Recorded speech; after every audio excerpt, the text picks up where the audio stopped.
오늘 설교의 제목이 관계 회복하기라는 그런 주제로 말씀 증거하도록 하겠습니다. 지난 주일에 우리 자녀들과의 관계, 또 가족과의 관계에 대한 그러한 또 말씀도 들었었는데, 여러분들 사람들과의 관계, 가족 관계일 수도 있고, 또 직장에서의 직장 동료들과의 관계나 또 공동체 안에서의 사람들과의 관계에서 관계가 틀어져서 어려움을 겪으신 적이 있으리라 생각이 됩니다.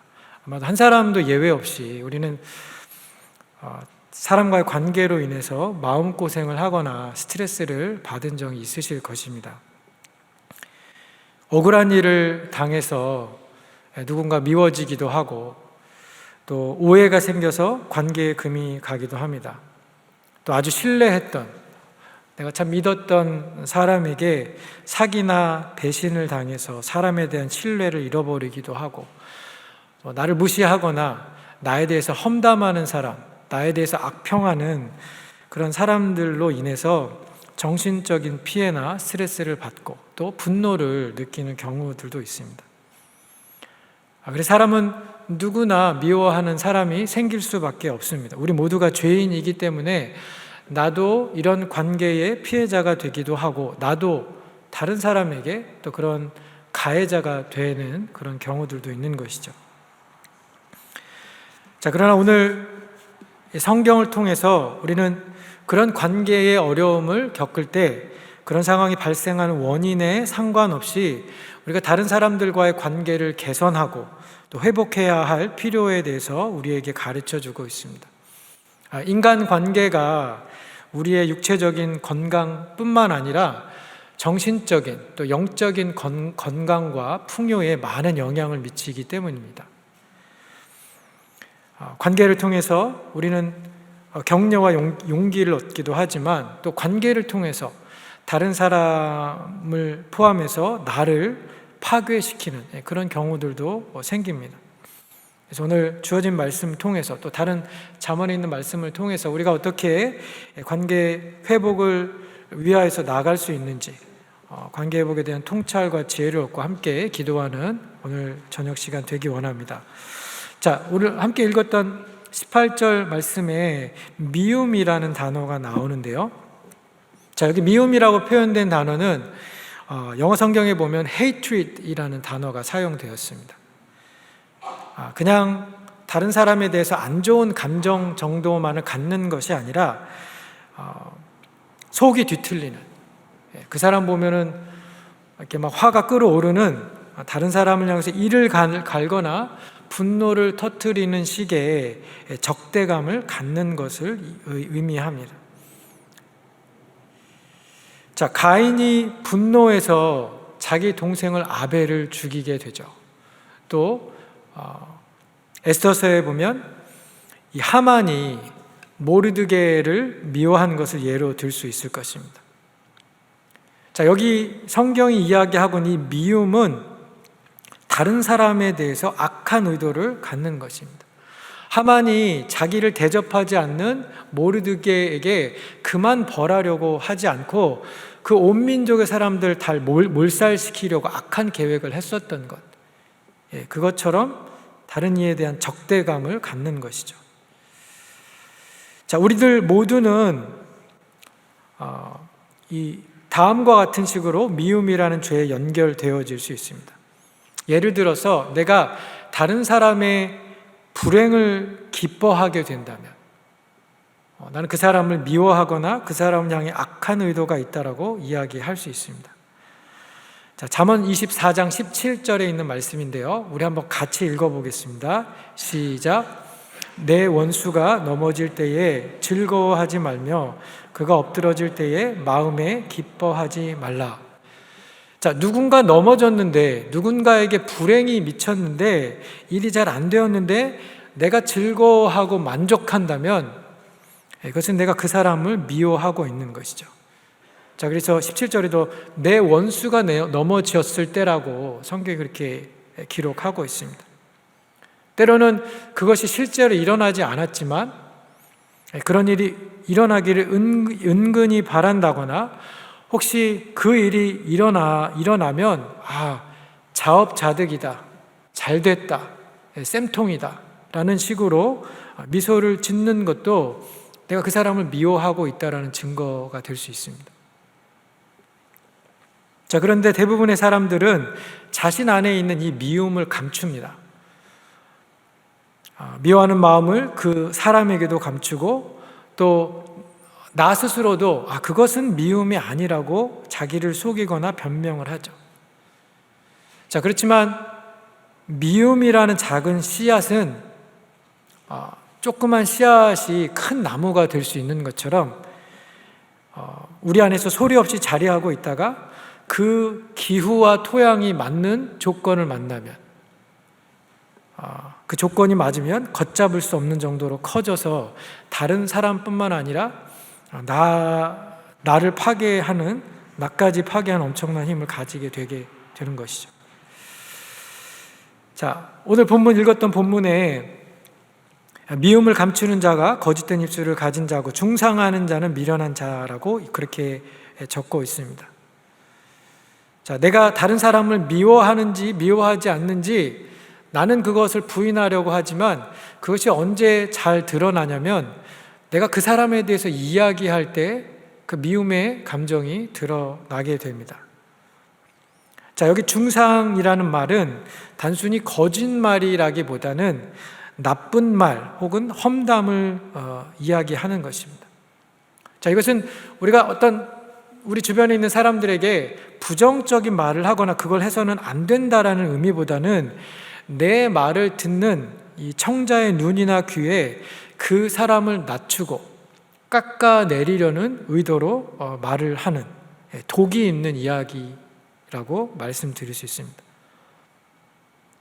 당사자가 없는데, 내가 싫어하는 그 사람이 지금 없는데 그 사람에 대해서 혹평을 하거나 그의 허물을 들춰내거나 깎아내려서 그가 나쁜 사람이라는 것을 상대방이 공감하게끔, 그 사람이 나와 같은 생각을 갖게끔 만드는 것이죠. 자, 혐오는 이렇게 다른 사람에 대해서 악한 의도를 품는 것입니다.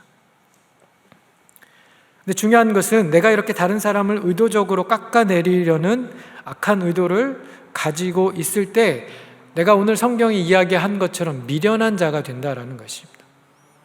자, 이 미련한 것은 그냥 어리석은 행동을 하는 것으로 끝나기 때문이 아니라 그것이 굉장히 파괴적이다라는 것을 모르기 때문이에요. 미움은 쉽게 나를 속좁고 아주 비열한 사람으로 바꾸어 버리고 또 다른 사람도 파괴시켜 버립니다. 자, 잠언 24장 28절 29절 말씀 같이 한번 읽겠습니다. 28절입니다. 시작. 너는 까닭 없이 내 이웃을 쳐서 증인이 되지 말며 내 입술로 속이지 말지니라. 자, 이 법정에서 있는 이야기를 이웃을 쳐서 증언한다라고 했습니다. 왜 법정에서 이웃을 향해서 거짓 증거를 하게 할까요? 하게 될까요? 그 사람이 미운 거죠. 그 사람이 나에게 한 것처럼 나도 그에게 돌려주고 싶은 마음이 있기 때문입니다. 그래서 그 사람에게 대해서 악한 의도를 가지게 되죠. 자, 그런데 우리의 삶은 늘 공평하지가 않습니다. 내가 미워하는 사람 혹은 나에게 악행을 한 사람이 그런 악행을 했음에도 별로 문제없이 살아가는 것을 보게 되죠. 그러면 우리 마음에 분한 마음이 들면서 그 사람에게 좀 이 자기가 했던 행동에 대한 좀 대가가 주어지기를 은근히 바라게 되는 것입니다. 자, 안타까운 사실은 나에게 행해진 악행에서 발생한 그 미움이 나를 변질시키고 또 나 또한 그 사람과 같은 사람이 했던 그런 행동을 하게끔 만들어 버린다라는 것입니다. 자, 이것이 미움이 우리에게 저지르는 악입니다. 미움과 다른 일을 향한 이런 악한 의도의 영향력이 나를 다른 사람이 되도록 뒤틀어 버리고 내가 패배시키기 원하는, 내가 정말 복수해주고 싶은, 내가 이기기를 원하는 그 악함이 나를 잠식해버리고 나를 제압하는 악의 반전이 우리 안에서 일어나게 되는 것이죠. 자, 그래서 지혜로운 사람은 이것을 인식하는 사람입니다. 우리가 누군가에 대해서 이러한 미움을 가지게 될 때 그것은 우리의 공동체를 무너뜨릴 뿐만 아니라 우리의 가족을 파괴시킬 뿐만 아니라 내가 미워하는 형상으로 그 미움이 나를 바꾸어 간다라는 것이죠. 자, 그렇다면 우리가 어떻게 그 상태에서 벗어날 수 있을까? 잠언 11장 12절 13절 말씀인데요, 같이 읽겠습니다. 시작. 지혜 없는 자는 그의 이웃을 멸시하나 명철한 자는 잠잠하느니라. 두루 다니며 험담하는 자는 남의 비밀을 누설하나 마음이 신실한 자는 그런 것을 숨기느니라. 자, 여기 12절에 이웃을 멸시한다라고 그렇게 적고 있습니다. 자, 멸시한다라는 거 다른 사람을 무시하고 깔보는 것이죠. 자, 그런데 여러분 한번 생각해 보십시오. 내가 다른 사람보다 월등하다고 느끼지 않는 한 다른 사람에 대해서 화가 나지 않습니다. 우리 안에 다른 사람을 향한 미움과 혐오가 생기는 경우는 내가 당신의 입장이라면 나는 당신과 같은 일을 하지 않았을 것이다, 당신과 같은 선택을 하지 않았을 것이다 라고 말하는 경우들입니다. 자, 그래서 우리가 이 다른 사람을 미워하는 상태에서 벗어나기 위해서 해야 할 첫 번째 도전은 내 안에 있는 교만을 인식하고 그것을 떨쳐내야 한다는 것입니다. 자, 이 12절에 지혜 없는 자라고 그렇게 번역을 했는데 그 구절의 히브리 성경을 직역하면 영어에는 어떻게 적혀 있냐면 a man without heart, a man without inner man이라고 그렇게 번역할 수 있어요. 자, 렙이라는 히브리어의 단어가 마음이라는 뜻이거든요. 자, 그런데 그 단어를 여러 성경 버전들은 지혜가 없는 것으로 그렇게 번역을 합니다. 자, 그런데 원문에는 마음이 없는 자, 속사람이 없는 자, 속마음이 없는 자라고 그렇게 이야기하고 있어요. 여러분, 우리 마음은 감정의 씨앗이 되는 곳이죠. 마음이 없다면 우리의 감정이나 느낌이 없는 것과 마찬가지입니다. 그런데 성경이 말하는 마음은 내 마음의 중심이 되는 부분입니다. 내 지성과 내 감정과 의지의 모든 것을 포함하는 내 존재의 모든 것, 내가 어떤 사람인지를 나타내는 것이 바로 내 마음이라는 것입니다. 그런데 다른 사람을 멸시하는 사람을 성경은 마음이 없는 사람이다라고 그렇게 이야기하고 있어요. 내 속사람이 부재한 것이라 말합니다. 내 존재의 중심에 문제가 있다라는 이야기죠. 자, 어떤 문제인가요? 바로 내가 주인된 인생을 살아가는 사람입니다. 죄된 인간의 특성 중에 한 가지는 바로 내가 내 인생을 통제하려고 한다라는 것이죠. 내가 모든 것을 결정하려고 합니다. 내 자신을 하나님의 위치에 두는 것입니다. 그렇지만 우리는 내가 그렇게 해서는 안 된다라는 것을 잘 알기 때문에 결과적으로 우리가 필사적으로 하는 것 중에 한 가지가 바로 자기를 합리화하고 또 자기의 의로움을 증명하려고 노력하게 됩니다. 다른 사람들에게 나는 괜찮은 사람이야, 나는 좋은 사람이야 라는 것을 끊임없이 증명하려고 시도를 하게 되죠. 그래서 누군가 다른 사람이 나에게 실수를 하거나 또 나에게 잘못을 하기라도 하면 어떻게 그런 일을 할 수 있느냐라고 하면서 당신이 어떻게 나에게 이런 말을 할 수 있는가, 당신이 나에게 어떻게 이런 행동을 할 수 있느냐라고 하면서 그 사람을 깎아내리고 비판하고 정죄하면서 나는 그렇지 않다라는 식으로 나의 탁월함을, 나의 뛰어남을 증명하려고 하는 것이죠. 자, 여러분, 관광지에 가면 이 관광객을 상대로 이렇게 캐리커처하는 그런 화가들을 가끔 보시게 될 겁니다.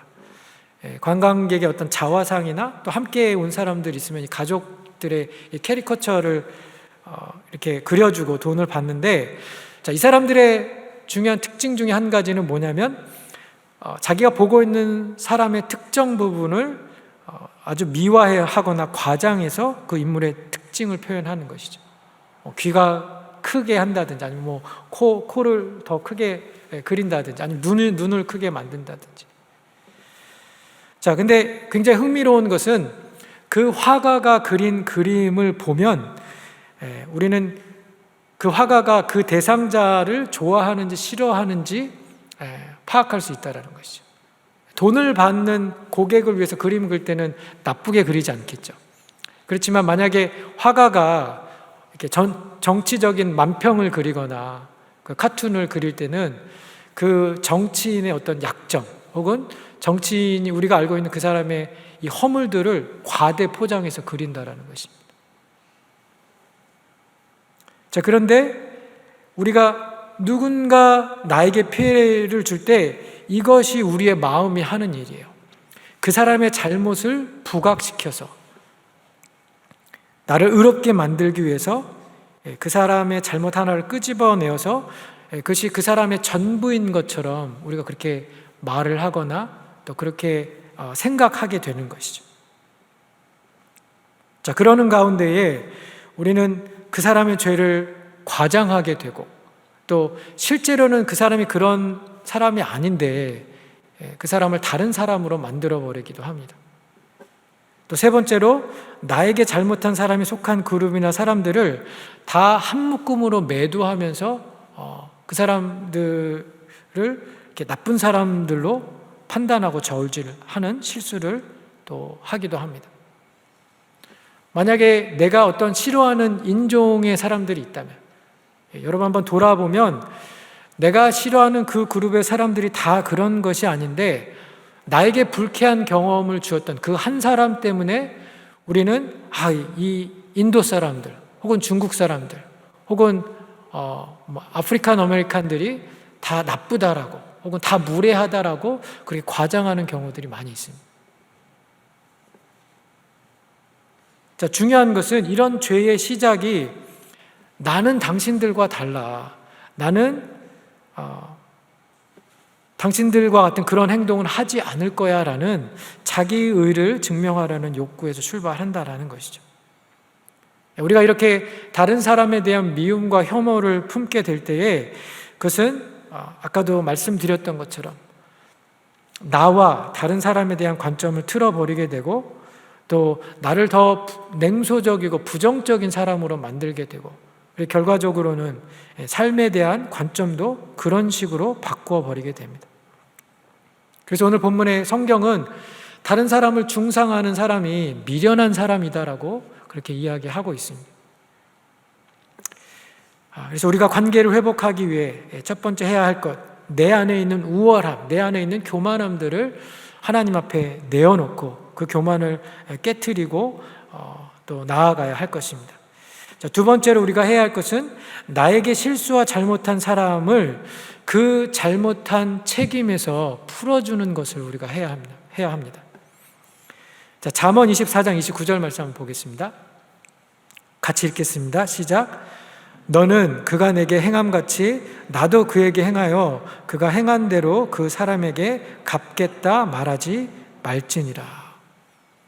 죄인된 우리의 본성은 내가 피해를 입었을 때에, 나에게 저 사람이 상처를 주었을 때에 그 사람이 나에게 한 대로 내가 갚아주겠다.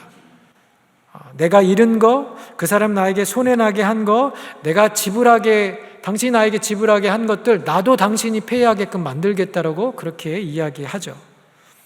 다른 말로 이야기해서 그가 나에게 만든 피해에 대해서 그 사람이 책임지도록 하겠다라는 그런 의미입니다. 당신이 책임져야 돼. 자, 잠언 17장 9절 말씀 같이 보겠습니다. 17장 9절. 자, 같이 읽겠습니다. 시작. 허물을 덮어주는 자는 사람을 구하는 자요, 그것을 거듭 말하는 자는 친한 벗을 이간하는 자니라. 내가 싫어하는 사람이 있을 때, 누군가의 어떠한 반감이 있을 때 자주 하는 일은 뭐냐면 그가 내게 한 일을 내 마음속에서 계속 반복하는 거예요. 그 사실에 거하면서 저 사람 때문이야. 저 사람이 나한테 악한 일을 했어. 저 사람이 나한테 상처를 줬어. 저 사람이 나한테 이런 일들을 했어라고 이야기하면서 그에게 책임을 전가시키고 계속해서 그 생각을 내 머릿속에서 반복하는 겁니다. 계속 리허스 하는 거예요.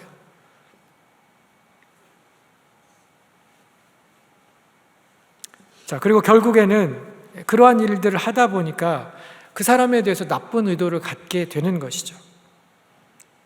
그 사람에 대해서 주의하라고 다른 사람들에게 그 사람에 대해서 조언하는 것처럼 하지만 또 다른 사람들 앞에서는 그 사람을 험담하는, 중상하는 그러한 죄들을 우리가 저지르게 되는 것이죠. 자, 그러나 이 읽었던 17장 9절 말씀에 용서의 탁월한 예를 제시해 주고 있습니다. 다시 한번 17장 9절 보여주시겠어요? 네, 함께 읽겠습니다. 허물을 덮어주는 자는 사랑을 구하는 자요. 자, 허물을 덮는다라는 것, 이것은 내가 아까 내 마음속에 생각하고 있는 그 사람이 나에게 행했던 일을 반복하는 그 과정을 멈추는 것입니다.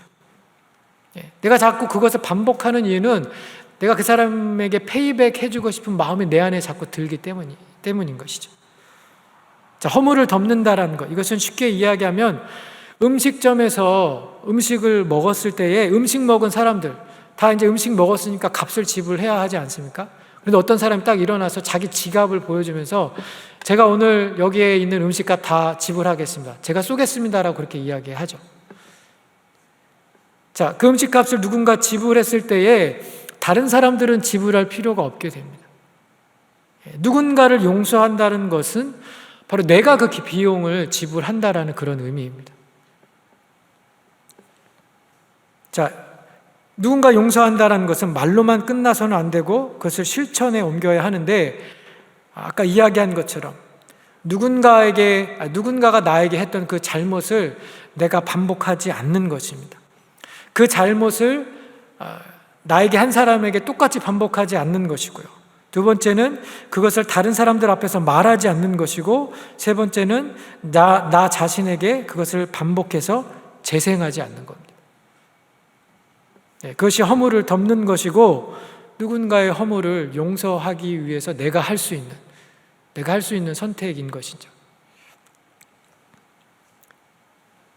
나에게 잘못한 사람을 그 허물을 우리가 덮어주려고 할 때 여러분 우리 안에 참 어려움이 있을 수 있습니다. 마음이 억울함이 들고 저 사람이 나한테 어떻게 했는데 저 사람이 나에게 어떠한 정말 어려움을 주었는데 그것을 계속 붙잡고 싶은 그런 마음이 우리에게 있지만 우리가 그것들을 내려놓을 때 내가 그 비용을 지불하는 것과 같은 것이죠. 내가 그 빚을 갚는 것이죠. 자, 그것에 반대되는 유일한 옵션은 바로 미련하고 어리석은 자가 되는 것입니다. 나를 힘들게 한 사람, 나에게 할타임을 준 사람과 내가 할 수 있는, 내가 가질 수 있는 옵션이 딱 두 가지밖에 없는 것이죠. 그 사람은 그냥 계속 미워하고 싫어하든가, 그래서 그것이 나를 파괴하도록 내가 허용해버리든지, 아니면 오늘 성경이 이야기하는 것처럼 그 관계를 회복하기 위해서 나아가는 그러한 선택을 우리가 해야 할 것입니다. 자, 마지막으로 우리는 악을 선함으로 이기는 사람이 되어야 합니다. 자, 잠언 25장 21절, 22절 말씀 한번 같이 보겠습니다. 시작. 내 원수가 배고파 하거든 음식을 먹이고 목말라 하거든 물을 마시게 하라. 그리하는 것은 핀 숯을 그의 머리에 놓는 것과 일반이요 여호와께서 내게 갚아 주시리라. 성경에 아마 가장 좋은 예는 한 가지 예가 생각나는 사람은 바로 다윗이라는 사람입니다. 여러분, 다윗은 자기의 목숨을 해하기 위해서 사람을 보내어서 또 스스로 다윗을 죽이려고 했었던 이 사울이라는 사람을 자기도 해할 수 있는, 자기가 직접 처단할 수 있는 기회가 있었음에도 불구하고 2번씩이나 그 기회를 그냥 지나쳐 버리죠. 그 악함을 선함으로 갚은 것입니다. 내가 심판하지 않고 그 심판의 자리를 하나님께 내어주면서 하나님께서 일하시도록, 하나님께서 결정하시도록, 하나님 일하시도록 그 공간을 내어드렸던 것입니다. 내가 그렇게 선택할 수 있을 때까지, 내가 나에게 악행한 사람에게 우리가 어떤 선함으로 이렇게 행하기 전까지는 사실 우리는 그 사람이 나에게 행한 악과 또 내 안에서 나를 뒤틀게 만들어버린 그 악에 대해서 우리는 자유롭지 못할 것입니다. 그냥 그 사람에 대해서 무관심한 것으로, 우리는 성경이 그 사람 미워하지 말라고 이야기하니까 나 미워하지 않을 거야, 그 사람 더 이상 이렇게 악한 의도를 가지 않을 것이야 라고 그렇게 말할 수 있지만, 성경은 선행으로 나아가지 않는 것, 그것은 여전히 미련한 자의 상태에 머물러 있는 것이다 라고 우리에게 말씀하는 것입니다. 악에 대해서 악으로 반응하지 말고 악에 대해서 선으로 반응하고 선으로 악을 이기라라고 하나님은 우리에게 도전하고 계십니다. 자, 로마서 12장 14절에 있는 말씀인데요, 같이 한번 읽겠습니다. 시작. 너희를 박해하는 자를 축복하라. 축복하고 저주하지 말라. 12장 20절, 21절 같이 읽겠습니다. 시작. 내 원수가 줄이거든 먹이고 목마르거든 마시게 하라. 그리함으로 내가 숯불을 그 머리에 쌓아 놓으리라. 악에게 지지 말고 선으로 악을 이기라. 아멘. 네, 여러분, 예수님께서 우리의 허물을 덮은 사실들을 저와 여러분이 기억하기 원합니다. 가늠한 현장에서 잡혀왔던 여인이 사람들에게 율법의 정죄를 받아서 이렇게 죽기 직전의 상황에 몰렸을 때에 예수님께서 그들에게 죄 없는 자가 먼저 치라고 하시고, 그래서 그 사람들이 양심의 가책을 받아서 다 떠나간 이후에 예수님 하셨던 말씀이 무엇입니까? 나도 너를 정죄하지 아니하노니 다시 가서 죄를 짓지 말아라. 여러분, 예수님도 우리가 용서를 구한 죄에 대해서 다시 그 허물을 들춰내거나 그것에 대해서 묻지 않으십니다. 동이 서에서 먼 것처럼 우리의 죄가를 옮기신다, 그렇게 말씀하셨습니다. 우리가 예수님의 그 허물의 가림을 얻은 사람들이라면 저와 여러분도 우리에게 악행을 행한 사람들, 우리에게 우리의 마음을 다치게 한 그런 사람들에게 대해서도 예수님이 우리에게 하셨던 것처럼 그런 사람들의 허물을 덮고 또 선으로 악을 이기는 자리에 나아가야 하는 저와 여러분이 되어야 할 것입니다. 오늘 말씀을 통해서 우리의 미움의 씨앗들을 제거하고 또 하나님이 주시는 그러한 용서의 기쁨을 누리면서 무엇보다 우리 주변에 또 상하여진 그런 관계가 있다면, 무너진 관계가 있다면 하나님의 은혜 가운데에 우리의 죄됨을 고백하고 하나님께서 우리의 삶에 개입하셔서 우리가 그 관계가 회복되어지는 그런 은혜를 경험하는 저와 여러분들 되시기를 예수님의 이름으로 축원드립니다.